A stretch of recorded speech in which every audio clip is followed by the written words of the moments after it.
Hi, everybody. My name is King Charles, and I'm sitting here with Karl Berry today, and we're going to talk about the do's and don'ts and needs and wants and the why behind CCRC.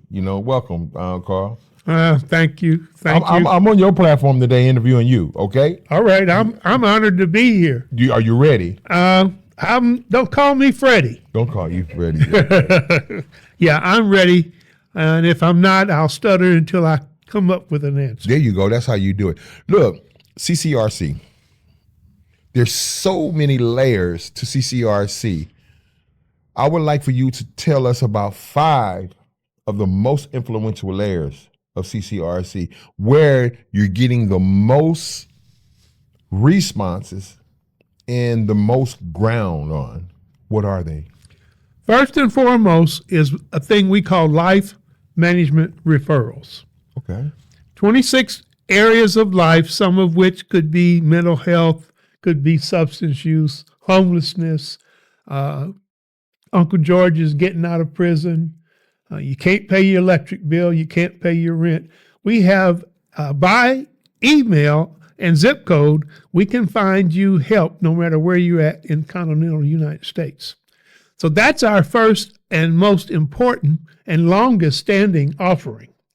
Because what we want to do is be able to help people that need help. We have a tagline is help is on the way. Nice. And so that's why we labeled this segment, we call it the Hope Connector, because we will bring help, give it to you, and connect you to the hope that you need to get back up off your feet and get in the game.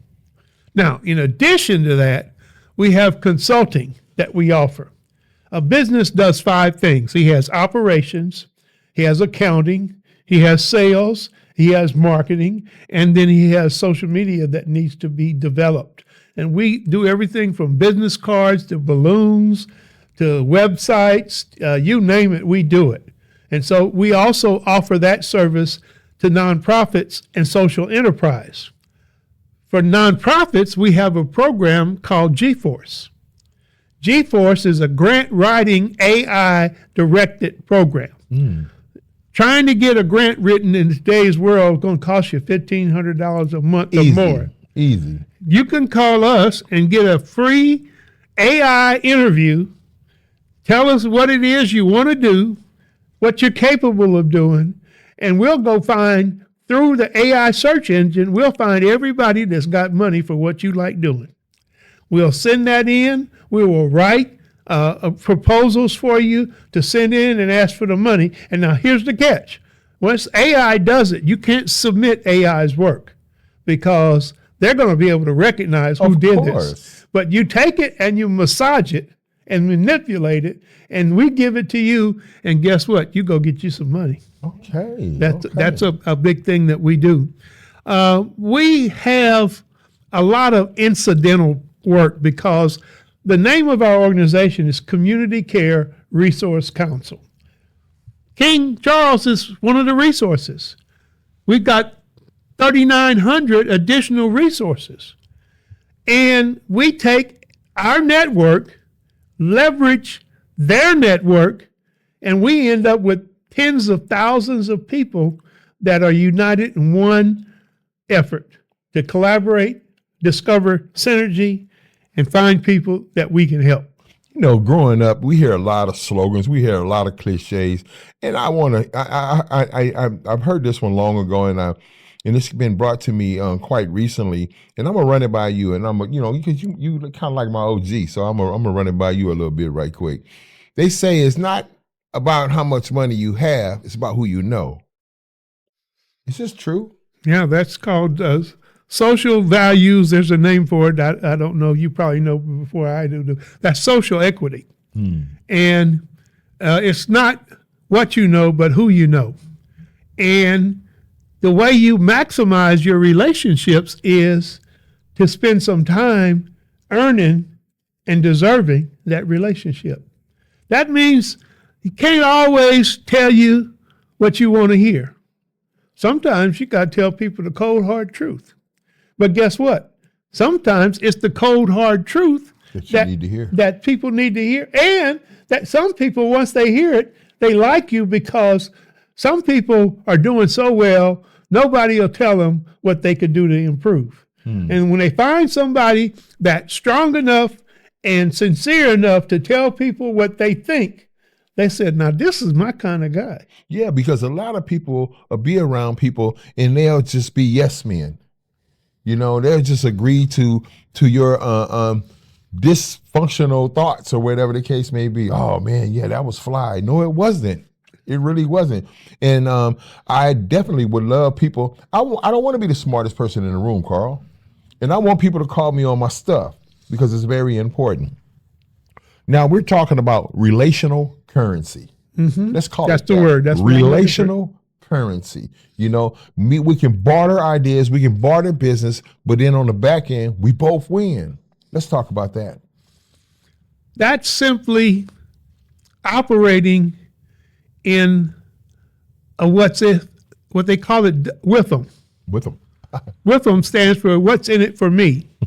So when I talk to anybody, I need to find out what their wants, needs, and desires are, and then give them a recommendation that'll tell them what it is for me. You said you like blue. We've got a blue sports car over here that you can sign up for. I think it's about $10,000 below market value.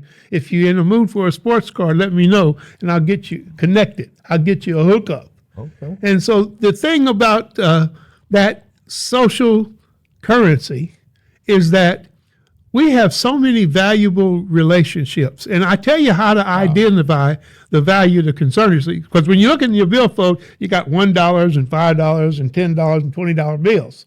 Well, what makes it worth wow? What makes it worth $20 and not $1? The people that you want to tap into on your Social Security are the people that you respect, first and foremost. If you like them, that's worth $10. But if you respect them, that could be a $100 bill. Because there's a reason that you respect them. And guess what? If they respect and you respect them, then other people are going to also respect them as well. And if they see you together, what does that mean? Oh, he's running with the big dogs.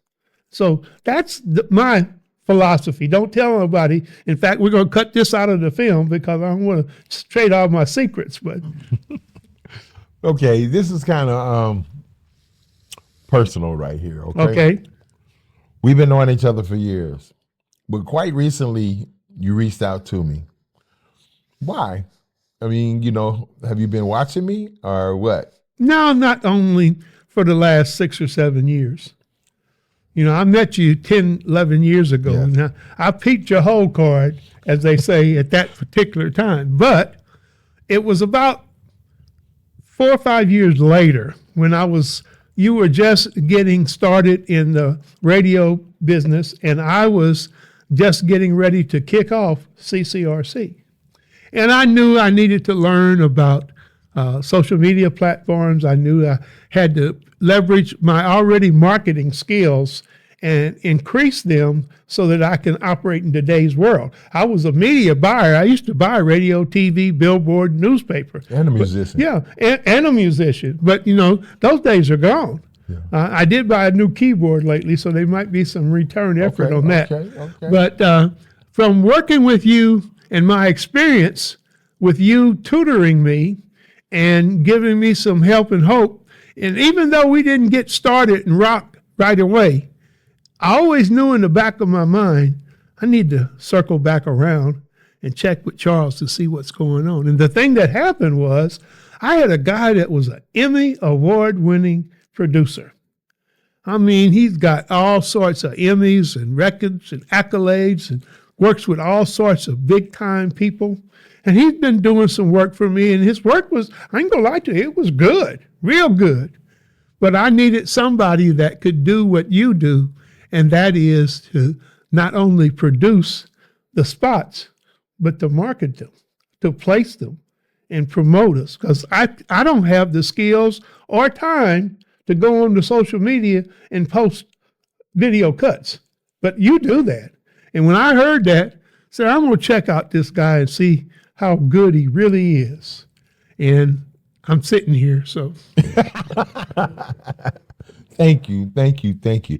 If you can leave the audience with a golden nugget right now, you know what I'm saying, in this camera right here, because that's where the world is looking at us right now. Leave them with a golden nugget from Karl Berry. Well, the golden nugget is success. And the first step to success is learning how to separate your needs from your wants. We live in a world that has wrote the book on how to get you to do what they want you to do. You go to the movies, in the background, unheard by human ears, there's a subliminal message going out saying, buy a hamburger, get you a hot dog, popcorn with butter. It's hot in here. You need something cool to drink. That's exactly what they do. Mm-hmm. And in this world, Stalin said it best. He who controls the media controls of the mind of the people. And so what they've done is they've separated us from any kind of unity we have with anybody. You know, right now, they got blacks against blacks. They got Democrats against Republicans. They got old people against young people. They got family members, dads against sons. I mean, what they've done is they've mastered being able to keep us disassociated from each other. So don't fall for the okie doke. Do what you got to do and verify for yourself what's really real. Because we live in a world that's trying to tell you what to think, where to go, what to do, and how to do it. Truth is not there. I mean, listen to the news. You know, used to be Walter Cronkite and them guys, man, they give honest news reporting. Now you got to look at who the news station is affiliated with because they're going to have somebody's medium. They're going to dress it up for you. Huh? They're going to dress it up and put it in a bow and tell you what you want to do. And if you do any fact checking, ain't too many facts going out right now. Mm-mm. It's a lot of lying going on over well. So the last thing I'm going to tell you is tell the truth. Yep. My name is King Charles. We're sitting here with Karl Berry. We did a one-on-one interview, CCRC. And if I can leave the audience with anything, you have the power to change your algorithm. Hey, we'll go, King Charles, what is algorithms? What you view, what you like, and what you scroll in your quiet time at 11:59 at night, that's what you're going to see tomorrow, the next day, the next day, the next day. Make sure you're eating and you're feeding yourself good information. Because if you're looking at negative stuff, fighting and arguing and all this political garbage, mumbo jumbo and stuff, that's what you're going to look at. Then you're going to look at that tomorrow and the next day and the next day, and it's going to change your mindset. Change your algorithm. Remember, somebody out there just want a hug.